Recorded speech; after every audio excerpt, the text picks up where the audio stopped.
Well, last Friday, Super Typhoon Yolanda first made landfall in the town of Giwan in eastern Samar. Well, ABS-CBN senior anchor Noli De Castro now tells us just how bad the devastation is.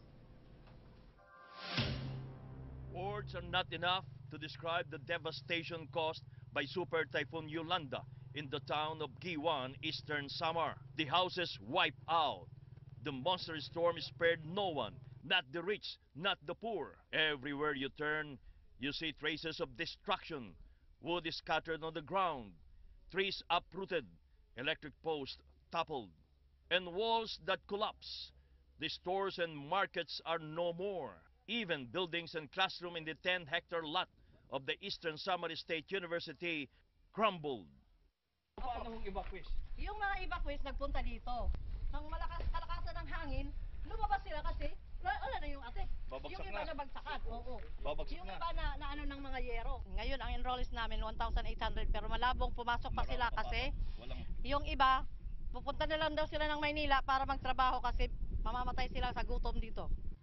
Also severely damaged were the Immaculate Conception High School, the Giwan National High School, Salug Elementary School, and Giwan East Central Elementary School. Dahil ano yun, yung ginawa ng doon yung mga taga evacuation center. Ginawang evacuation. Kaya may mga tao. Kaya nung bumagsak, dahil hindi na sila makalabas ng malakas na yung hangin. Nandun natabunan sila ng Residents say many people died inside evacuation centers like gymnasiums and schools at the height of the typhoon. Even the Felipe Abrigo Memorial Hospital was not spared. Its buildings and facilities are now useless. Mahigit mga 500, 600.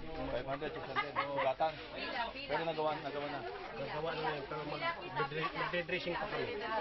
The Immaculate Conception Clinic and Hospital, a private hospital, also sustained damage, but it continues to accept patients, making do with what little resources it has left.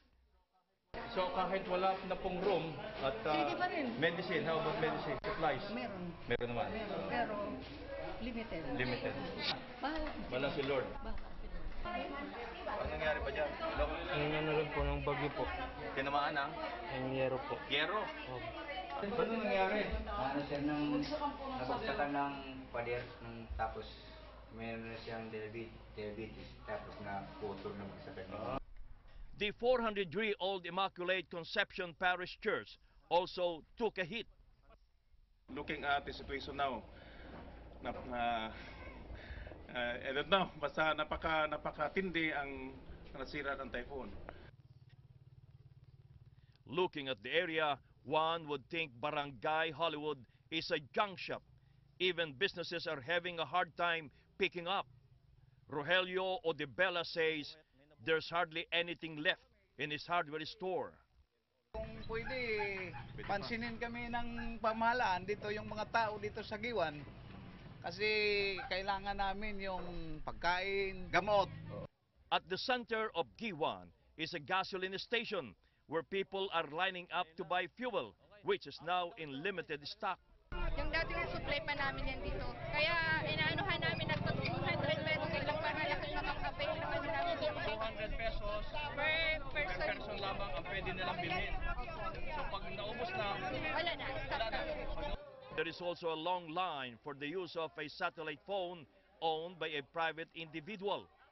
Ngayon po marami pong pila, kaya ginawa na lang po lahat. There are 60 barangays in the town of Giwan. 42 of these are in coastal areas which were affected by storm surges. Mayor Sheen Gonzalez says 93 have been confirmed dead, 17 are missing, while over 900 were injured in the area. So Mayor, 100% ng bahay, mahirap at mayaman, malaki at maliit. Correct. Ubos. Ubus po lahat. Wala pong pinili. Sabi Munisipyo niyo sira. yung munisipyo sira. Another major problem now is the dwindling supply of rice, especially since the NFA warehouse in Giwan was also badly damaged. Yung natitira ko ngayon dito, alam ko kung makakuha pa ko ng 2,000. Kasi yung kalahatan na stocks ko dito, mahigit lang 20,000. 20,000. Yung nasira, dineclare ko 16,000. So 4,000 lang. Pero ginagawan ko ng paraan na ma-save pa yung pwedeng ma-save. Yung pwede pang kainin. Amid the hopelessness and desperation, Bishop Crispin Vargas has this appeal. Appeal to the two bishops to send as soon as possible pagkain at saka tubig, tambal, gamot, at saka temporary shelter, siguro mga luna, tent para umulan kasi palagi dito ngayon. Kaya ang mga tao, pagkagabi na, yung alala namin, saan silang tulong ngayon?